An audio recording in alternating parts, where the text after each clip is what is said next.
So the sausage wagon was my trial by fire of what it meant to take a business from idea to execution. And we thought, okay, we'll launch the sausage wagon. A month later, we'll launch the wholesale business. Well, then I was like, as soon as the sausage wagon launched, I realized, oh crap, like we have systems to build, we have Yeah, routines to create. that is a business. That business requires, someone to run it. Yeah, and so I could see what was coming. 100.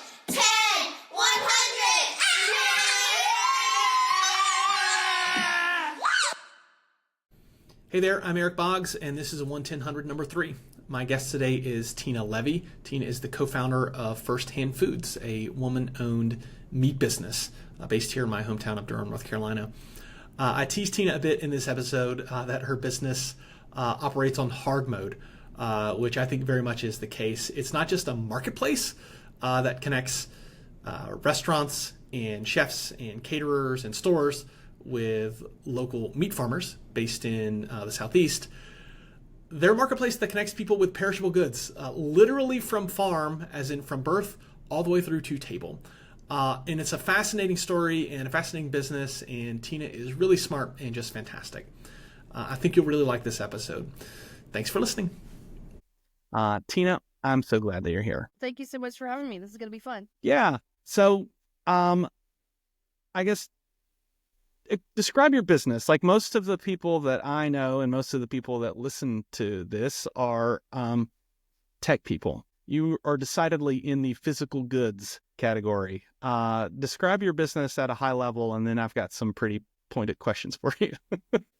On the most basic level, First Hand Foods sells meat. We are predominantly a wholesaler of beef, pork, lamb, and chicken. And all of that meat, we're a mission-driven business focused on supporting small family farms that are raising animals outdoors on pasture. So all of that meat comes from those kind of farmers. They're all here in North Carolina or nearby. And our mission and purpose is to create market access for them. So we're helping get those meats into restaurants, specialty retailers, and institutions like public schools, university dining halls, corporate dining halls. We have about 30 farmers in our network. We work with about 4 different small-scale meat processing plants to do the slaughter and fabrication work for us. So we don't really open packages of meat. We're just a lot of focused on supply chain development, logistics, market development, getting meat from A to B, and making sure folks are happy with the quality of that. It's complicated, is what I heard from that. Lots of moving parts. Yeah, go back to the very beginning. It's clear like why you started this. It's about access for farmers and preserving that way of life and providing a quality product. What's the first step to finding your first customer in a marketplace business like this? For us, our first hire was a big part of that. So our first hire was a chef named Drew Brown, who happens to be on our team again. And he was coming out of owning a restaurant called Piedmont, which was one of the first restaurants in downtown Durham. I remember Piedmont. Great restaurant. He was known for local sourcing. He was known for quality food. And we happened to find out that he was exiting his restaurant around the time that we were trying to get going. And so those early days were all about relationships and a lot about Drew's relationships. And so we just tapped the Durham restaurant community and said, hey, would you be interested in this? And their feedback and support and belief in what we were doing at that early stage was critical. They sort of gave us proof of concept. They helped us, Drew did a lot of product development. We hit the ground running with a suite of sausages that he developed for us. And we actually hit the market with a food truck. That was I remember the food truck too. Food truck was called the Sausage Wagon. And it was our way of getting our brand, our products, and our story out in the world. And it really worked. And our very first wholesale customer, though, was Saxaball General Store. Mm-hmm. I remember very vividly Jeff Barney, one of the founders and owners there, calling me like as soon as he heard what we were doing, probably from the press release from our launch event, and saying, okay, how can I get some of this product? And we were not ready for him. I remember, so the sausage wagon was my trial by fire of what it meant to take a business from idea to execution.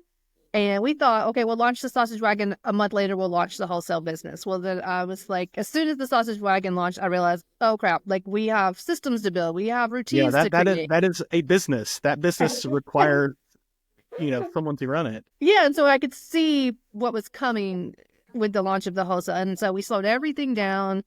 It was probably 4 months later that we actually launched the wholesale side of the business. But Jeff was our very first customer. He was raring to go. And I was looking back through our list of early customers preparing for this conversation, and it was Toast, it was Six Plates, it was Gear Street Garden, and a lot of those folks who are still around and still have us on the menu. Yeah, wow. So you had relationships and started building relationships before you really even had access to your suppliers. So you effectively sold the product before you had it. Well, we actually had it on both ends because Jennifer, my business partner, had spent the last several years directing a nonprofit called NC Choices that was in deep relationship with the farmers and the processors in that world, and trying to help them figure out how to connect, how to develop supply chains. And so was doing the same or similar work in a nonprofit capacity, and became convinced, oh, there's a need here for a middle business. Yeah. And so that was a huge part of our success too. On the supply chain side, she was a known entity, a trusted entity. She had already helped these folks a ton. And then that also helped us get some early funding that was nonprofit or sort of grant funding, so that the farmers knew, hey, we're going to get paid. They have money. Yeah. So that was the other side of the business that allowed us to kind of have relationships on that side of things. So you had the demand side pretty well, or you had the supply side pretty well circled up going into it. And the thesis was, is there actually a demand side for this? And that's where you plugged in. Is there a demand side, and is there a willingness to pay that supports a middle business? Yeah. One of the things that I've always been impressed about you and your business is that you're doing it on hard mode. Software is easy, comparatively. It's got its problems, and it's actually really hard. Same with services. It's different, but you've got a physical product that's perishable, that's got regulatory issues around it. You can't sit on it for very long, and you've got a really complicated supply chain. How long did it take for you to stitch all of this together, and how has it changed over the past 15 years that you've been building this business? We probably spent a year in business planning mode and pulling together funding and figuring out the financial model and the supply chain elements. And then it was interesting getting ready for this conversation. I look back, who is customer number one? Who is customer number 10? And how many customers did we get our first year versus our second year? And it was so interesting to me. And I literally flipped through the invoices for the first year or two of the business to see what that looked like. And for the first few months, it's the same 5 customers just over and over again. We're just learning how to do this. Yeah. And then but customer number 10 was Bull City Burger and Brewery. Okay. And Bull City Burger continues to be our largest and most important restaurant customer. And but that was when we really started to prove our value proposition. It's to ourselves and to the restaurant community, because Seth knew so Seth is one of the owners and founders of Bull City Burger and Brewery. He knew he wanted to open a burger restaurant, but only if it was serving local, sustainably sourced meats. And he thought he was going to do that work on his own of the sourcing. Yeah. And started to try and do that work and quickly realized, oh crap, that's a whole other business. I have to know farmers, know how old their animals are, and know processors, and negotiate pricing and logistics and scheduling. And he was trying to do all that and quickly realized need to open a restaurant. And we were hearing about each other because at the time we were working in Bull City Forward which was like a co-working space, an incubator space in downtown.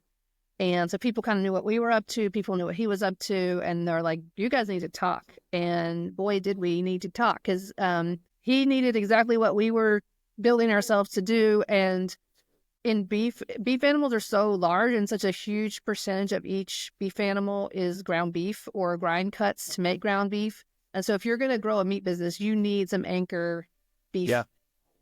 And Yeah. so here's our anchor customer, and here's his sort of supply chain logistics work. And it was just this perfect little partnership, and like the best illustration of our value proposition that you could have in terms Yep. of why should you source from us, and how Yeah. are we expanding? Because were restaurants in Durham and around the Triangle that were buying direct from farmers. We had no interest in replacing that, but we wanted to expand who considered it a possibility. Like, because certain folks were just not going to do it, because the one farmer was not going to have enough for them to put something on their menu year round, or to keep it as a fresh product. Farmers, they're selling whole animals like we are. They got to freeze stuff to manage their inventory. They might not have year-round production. So, it was like, okay, this is the perfect illustration of our value proposition, and folks are starting to really see where we're adding value and adding market access. Yeah. So you are really close to your customers, as in Yes. you are at their farms and you rub their little snouts on their little piggies, right? Like you like know them and know their kids and know their animals, and it's always been, That's one of the best parts about this work, is all the relationships and how long-standing and deep they are. Yeah. That's great. What do you remember feeling during that sort of first few years? Like, I know you had a young family and just a lot going on, and there's a lot of uncertainty, and certainly like incredible complexity in like just making it work at the tiniest scale, let alone scaling it up the way that you have. Like, what do you remember feeling as the business owner and leader during that time? That's a good question. It was invigorating. I remember just being like sort of wide open. There was always a problem to solve. There was always some new thing to figure out. And it was exciting and also Durham is just such a supportive community of entrepreneurship in general, but particularly at that time, this farm to fork work was so, there was so much demand for what we were doing, and so much excitement about what we were doing. Yeah. And so you really felt so much support, which made all that problem solving, exciting instead of overwhelming, because you knew that it was going to be worth it. Yeah. I guess it does help to incubate a meat business in a like exploding dining scene. Yeah, I mean, our timing could not have been better. There was a long stretch of time when I just felt like the stars were always aligning for us. Like, our timing around where the Durham restaurant community was, and where it was going, and the Triangle restaurant community in general. It all was really fortuitous in a lot of ways. Yeah. So I guess, when did you know it was going to work? Was it the first time the stars are aligned, or was it like the 100th time the stars aligned? It's so funny because I don't know that I like lift my head up to ask that question too many times in the early days. It was just like go, hustle. And we launched. We also just like, there was so much we didn't know that we didn't know. And I remember launching, and like, we didn't even really have a great cold storage solution when we launched the business. We were friendly with Cliff's Meat Market, and he had some coolers, and he was like, you guys can store the meat here. We're like, great, we'll do that. And that didn't work very long at all. And so it was always pivoting and solving, figuring it out, and making it work. And there wasn't a ton of opportunity to look up and think about it. There were times, like for the first few years, we were demand driven and supply constrained. So there were points when the supply challenges were overwhelming. And I know we made Seth at Bull City so nervous that we weren't going to have enough beef for him at certain times, or that we weren't going to pull through and meet his needs. And Yeah, like you can't just have like a reserve cow like that. That's the thing that's like always blown me away is that did you guys like build software to manage this? Like, how do you know that your network of 50 or however many farmers, how do you know what they have coming? And how do you verify that? And how do you ensure it lands in the right places with your, network of restaurants and grocery stores and retailers and everywhere else that you guys I mean, put your production stuff? planning is a big part of, so our business model is what the USDA calls a food hub. And there are food hubs like ours all over the country. We're one of the few that's exclusively focused on meat. So a lot of these conversations were about produce, but it's the same problem of production planning and scheduling. Yeah. But for us, it's all, I fantasize about software, and I could probably help somebody design some really good software. But a lot of spreadsheets.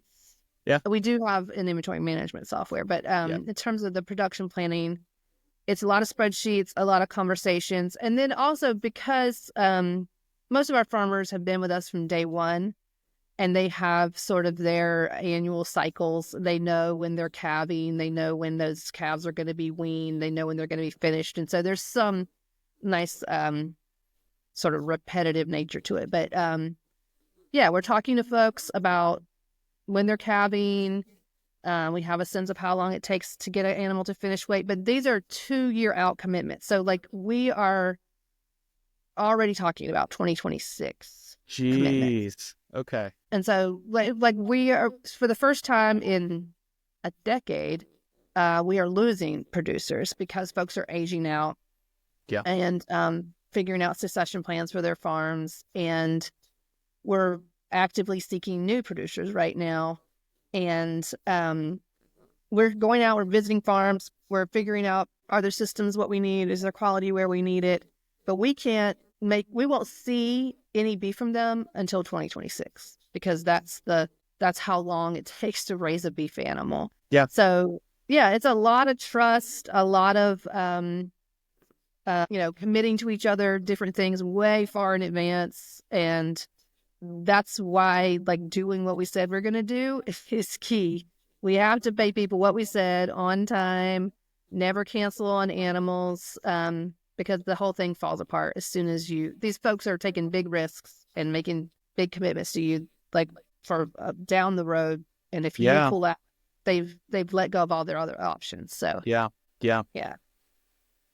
How have you changed as a person building this business and running it the way that you have with the values that you have? Yeah, I mean, I think I really learned the power of business in terms of like to make a difference in the world, like being just this idea of having an intention, going out and making it happen, like that's something you can do, and like how exhilarating that is. And like early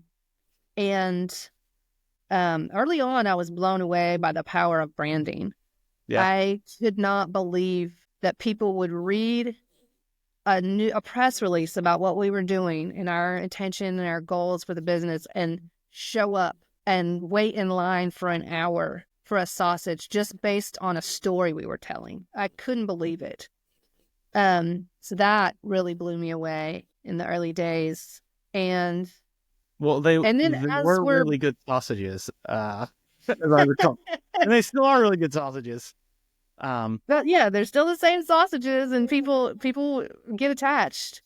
But yeah, it's like and what's been so great too is like I've been able to learn and lean into different sort of learnings throughout the time. So we went from branding to operations and supply chain development, and all the learning there about this all just comes down to people and relationships and how you treat people and how you communicate with people. Like that is the crux of the whole model ultimately. Yep. And then now as the supply chain stuff has become more sort of foundational, and there we really were able to turn to what being a good employer and what it means to have a business that works and that is data driven and where people want to be a part of the team and are bringing their ideas to you and bringing the problems to you. And that's been a huge learning for me.